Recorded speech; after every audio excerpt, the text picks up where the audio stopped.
কি অদ্ভুত, কি বিশাল! এটাই তবে মানুষের দুনিয়া। আমাদের রাজত্বের মতো এখানে কোনো আলোর ঝলকানি নেই, কিন্তু এখানকার বাতাসটা কেমন যেন জীবন্ত। এত বড় বড় গাছ, এত উঁচু উঁচু বাড়ি, আমাদের পরিরাজ্যের সবকিছু যেন এর কাছে খুবই ছোট। কি করছে এরা? এত তাড়াহুড়ো কিসের? সবাই যেন কোনো এক অজানা জাদুকরের মন্ত্রে ছুটছে। এদের ডানা নেই, তবু এরা কি দ্রুত! এই যে একজন হাসছে, আবার ওই দূরে আরেকজন কাঁদছে। এদের আবেগগুলো আমাদের পরিদের চেয়ে অনেক বেশি শক্তিশালী মনে হচ্ছে। আমি যা দেখতে এসেছি তা পুরো দেখতে হবে, ভয় পেলে চলবে না। আমি পরিরাজ্যের লিলি, সাহসী আর কৌতূহলী। এই নতুন জগৎ আমাকে কি শেখায় সেটাই এখন দেখার বিষয়। লিলি যখন মানুষের দুনিয়ার এক নির্জন সবুজ উপত্যকায় চুপিসারে ঘুরে বেড়াচ্ছিল, তখন সে বুঝতেই পারেনি যে এই পৃথিবীর সবকিছুই পরীর রাজ্যের মতো মায়াবী নয়। সে এক পুরনো, রহস্যময় ও ঘন জঙ্গলের প্রান্তে একটি পুরনো কটেজ দেখতে পেল। কটেজের চারপাশে ছিল শুকনো লতা আর অদ্ভুত অচেনা গাছপালা। কৌতূহলী লিলি ভাবল, হয়তো এখানেও কোনো দয়ালু মানুষ থাকে। লিলি যেই কটেজের জানালার কাছে উঁকি দিয়েছে, অমনি বেরিয়ে এলো এক কর্কশ চেহারার বৃদ্ধা, যার চোখ দুটো ছিল আগুনের গোলার মতো তীক্ষ্ণ, আর হাসিটা ছিল জাদুকরী ও ভয়াল। ইনি হলেন এই অঞ্চলের ভয়ঙ্কর ডাইনি মেলিসা। মেলিসা এক লহমায় বুঝতে পারল এই ছোট্ট মেয়েটি সাধারণ কেউ নয়।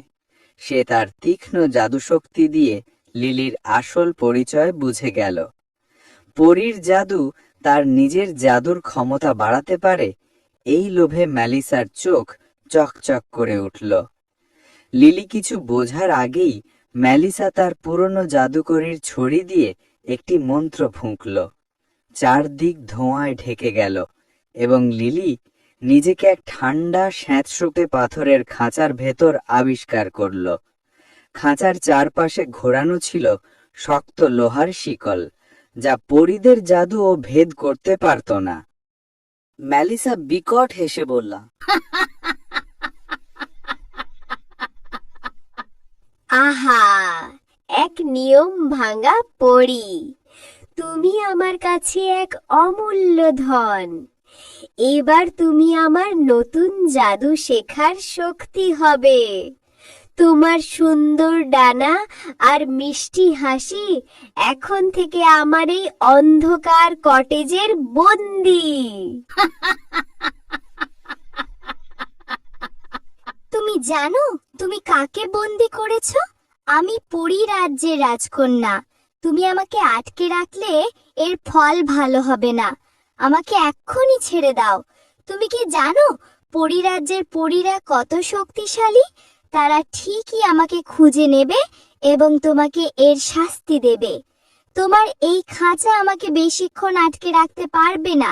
আমার মধ্যেও জাদু আছে। তুমি দেখবে আমি ঠিকই এখান থেকে বেরিয়ে আসব। তার কথা না শুনে কটেজের ভিতর চলে গেল। পরিরাজ্যের সকাল মানেই ছিল এক নির্মল জাদুকরী দৃশ্য।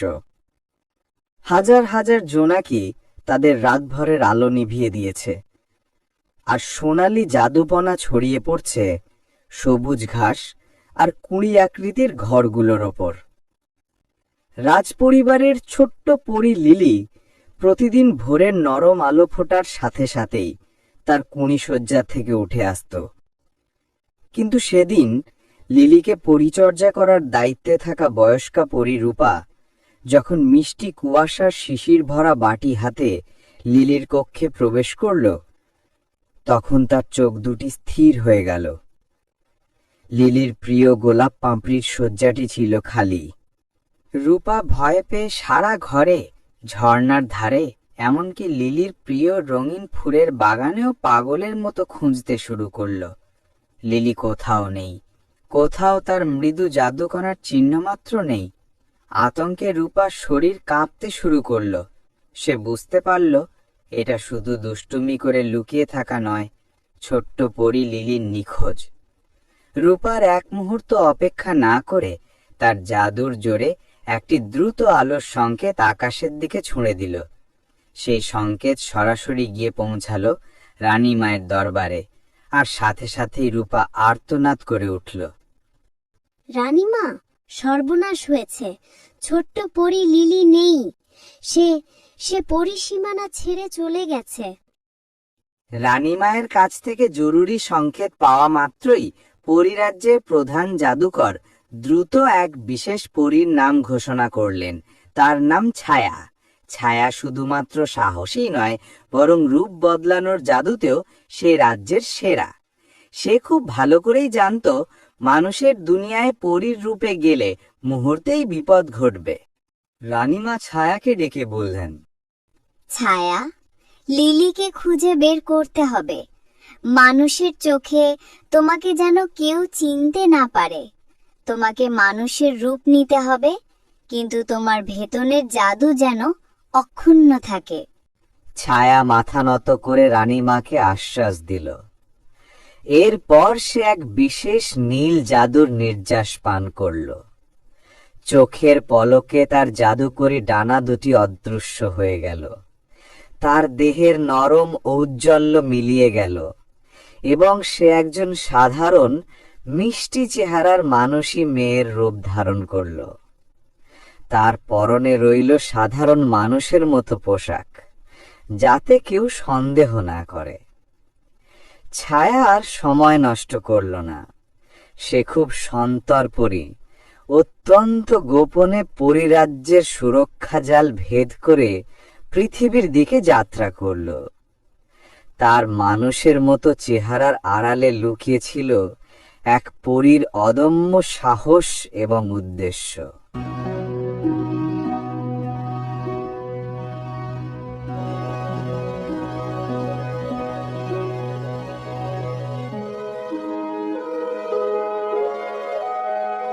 লিলি, আমি আসছি। তুমি যেখানেই থাকো না কেন, আমি তোমাকে খুঁজে বের করব। হঠাৎই ছায়া দেখতে পেল একটি ছেলে একটি গাছের নিচে বসে গভীর মনোযোগে ছবি আঁকছে। ছেলেটির নাম অতুল। তার মুখে এক অদ্ভুত শান্ত ভাব এবং চোখে কৌতূহল। ছায়ার মনে হলো অতুল সাধারণ মানুষের চেয়ে আলাদা। সে সাবধানে অতুলের কাছে এগিয়ে গেল। এই যে শুনছেন, আপনি কি এই এলাকার কাছাকাছি কোনো পুরনো বা জরাজীর্ণ বাড়ি চেনেন? ছায়া সরাসরি জিজ্ঞেস করল, কারণ তার হাতের লকেটটি তাকে ডাইনির আস্তানার দিকে টানছিল, আর সেই আস্তানা নিশ্চয়ই ঝকঝকে কোনো জায়গায় হবে না। অতুল মুখ তুলে তাকালো। তার হাতে ছিল একটি রং পেন্সিল। সে কৌতূহলী চোখে এই অচেনা মেয়েটিকে দেখল। পুরনো বাড়ি? হ্যাঁ, একটা তো আছে, শহরের শেষ প্রান্তে, যেটি অনেকে ভুতুড়ে বাড়ি বলে। কিন্তু আপনি কেন জানতে চাইছেন? আসলে আমি একজন পুরনো জিনিস খুঁজে বেড়াই। শুনেছি সেই বাড়িতে নাকি খুব পুরনো একটা ঘড়ি আছে, যা আমার খুব দরকার। ওই বাড়িটা খুব বিপজ্জনক। আমি আপনাকে একা যেতে দিতে পারি না। চলুন, আমি আপনাকে পৌঁছে দিচ্ছি। তবে আপনাকে কথা দিতে হবে আপনি দ্রুত ফিরে আসবেন। ঠিক আছে, ধন্যবাদ বন্ধু। এইটাই সেই জায়গা। আমার স্ফটিক লকেট বলছে লিলি ভেতরেই আছে। আমার খুব ভয় করছে ছায়া। এখান থেকে একটা পচা গন্ধ আসছে, আর এই বাড়ির চারপাশে একটা অদ্ভুত নীরবতা। মনে হচ্ছে যেন সময় থেমে গেছে। এইটাই প্রমাণ, অতুল। কোনো ডাইনি বা মন্দ শক্তি আশেপাশে থাকলে প্রকৃতি এমন হয়ে যায়। তুমি আমার উপর বিশ্বাস রাখো। আমি পরিরাজ্যের সেরা রূপ পরিবর্তনকারী, কিন্তু আমি একা লিলিকে মুক্ত করতে পারবো না। আমি আপনার বন্ধু, আমি আপনাকে সাহায্য করব। বলুন, কি করতে হবে? তুমি এই ভাঙা জানালাটার আড়ালে লুকিয়ে থাকবে। ভেতরে আমি লিলিকে খুঁজতে যাব। যদি দেখো ডাইনিটা অন্যদিকে ব্যস্ত হয়ে পড়েছে বা কোনো কারণে ঘর ছেড়ে বেরিয়ে আসছে, তাহলে এই পাথরটা জোরে মাটিতে ফেলে দেবে। সেটা হবে আমার জন্য সংকেত। সংকেত, মনে থাকবে। আপনি সাবধানে যাবেন। ভয় নিঃশব্দে ভাঙা দরজার দিকে এগিয়ে যায়। সে মানুষের চেহারায় খুব সতর্কভাবে দরজা ঠেলে ভেতরে প্রবেশ করে। অতল ঝোপের আড়ালে লুকিয়ে পড়ে, তার দৃষ্টি জানালার দিকে। ডাইনির আস্তানার ভেতরে তখন বিভীষিকাময় পরিবেশ। কড়াইয়ে টকবক করে ফুটছে কোনো জাদুকরী মিশ্রণ। এক কোণে কালো লোহার তৈরি খাঁচায় বন্দী হয়ে আছে ছোট্ট পরী লিলি। আর ঠিক তখনই মানুষের বেশে এক বন্ধুকে সাক্ষী রেখে লিলির মুক্তির লক্ষ্যে একাকী পা রাখল সাহসী পরী ছায়া। ছায়া, তুই? হে কি, তোর ডানা কোথায়? তুই মানুষের মতো দেখাচ্ছিস কেন? চুপ, আমি তোকে বাঁচাতে এসেছি। ভয় পাস না, আমি মানুষের রূপ ধরেছি। ডাইনিটা কোথায়? ওই যে, ওই কড়াইটার দিকে দেখ। ও কিছু একটা তৈরি করছে। ও আমার জাদুর কণাগুলো চুরি করতে চায়। ডাইনি তখন রান্নাঘরের মাঝখানে থাকা বিশাল নোংরা কালো কড়াইয়ের সামনে দাঁড়িয়েছিল। সে একটি অদ্ভুত সবুজ ধোঁয়া তৈরি করছিল। ডাইনি হঠাৎ করেই তার কাজ থেকে থেমে গেল এবং চারপাশে সন্দেহজনকভাবে তাকালো। তার জাদুকরী শক্তি হয়তো বাইরে অতুলের উপস্থিতি বা ভেতরে ছায়ার মানুষের রূপের আভা টের পেয়েছে। আমার মনে হচ্ছে যেন এই ঘরের বাতাসে অন্য কোনো জাদুর গন্ধ পাচ্ছি। বাইরে ঝোপের আড়ালে লুকিয়ে থাকা অতুল আর এক মুহূর্ত অপেক্ষা করল না। সে দ্রুত তার হাতে থাকা পাথরটি মাটিতে ছুঁড়ে মারল। কে রে বাইরে? সাহস কত! ডাইনি শব্দ শুনে মুহূর্তের জন্য দরজার দিকে তাকিয়েছিল। এইটুকুই যথেষ্ট ছিল ছায়ার জন্য। সে দ্রুত তার মানুষের রূপের আবরণ ভেঙে বের হলো, আর তার শরীর থেকে ঝলকানি দিয়ে বেরিয়ে এলো পরিজাদুর তীব্র আভা। তার হাতে থাকা স্ফটিক লকেটটি জ্বলে উঠে ডাইনির দিকে তাক করল। তোর কালো জাদুর দিন শেষ, ডাইনি। এরপর সে তার লাঠি দিয়ে শক্তি প্রয়োগ করে ডাইনির গায়ে আগুন লাগিয়ে দেয়। ডাইনি কাঁদতে কাঁদতে আগুনে পুড়ে ছাই হয়ে যায়। ডাইনি ধ্বংস হওয়ায় লিলির খাঁচার দরজাটি আপনা আপনি খুলে গেল। লিলি দ্রুত খাঁচা থেকে বেরিয়ে এসে ছায়াকে জড়িয়ে ধরল। তুই আমাকে বাঁচিয়েছিস, তুই ওকে মেরে ফেলেছিস। আর এক মুহূর্তও নয়, এখন বাড়ি ফেরার পালা। বাইরে অতুল তখনও ভয়ে কাঁপছিল, কিন্তু তার চোখে ছিল বিস্ময়। সে দেখতে পেল ছায়া আর ছোট্ট ডানাওয়ালা একটি মেয়ে দ্রুত দৌড়ে আসছে। তিনজন, অতুল, ছায়া এবং লিলি, সেই ভয়ঙ্কর আস্তানা থেকে আলোর বেগে পালিয়ে গেল। পেছনে ফেলে রেখে গেল ডাইনির ধ্বংসস্তূপ।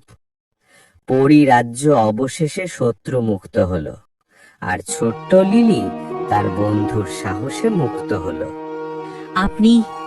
আপনি কি সত্যি একজন পরী? আর ওই ছোট্ট মেয়েটি? হ্যাঁ অতুল, আমি ছায়া, পরিরাজ্যের অনুসন্ধানী। আর ও হলো লিলি। তুমি আমাদের যে সাহায্য করেছো তা কোনো দিন ভোলার নয়। তুমি তোমার ভয়কে জয় করে আমাদের বাঁচিয়েছো।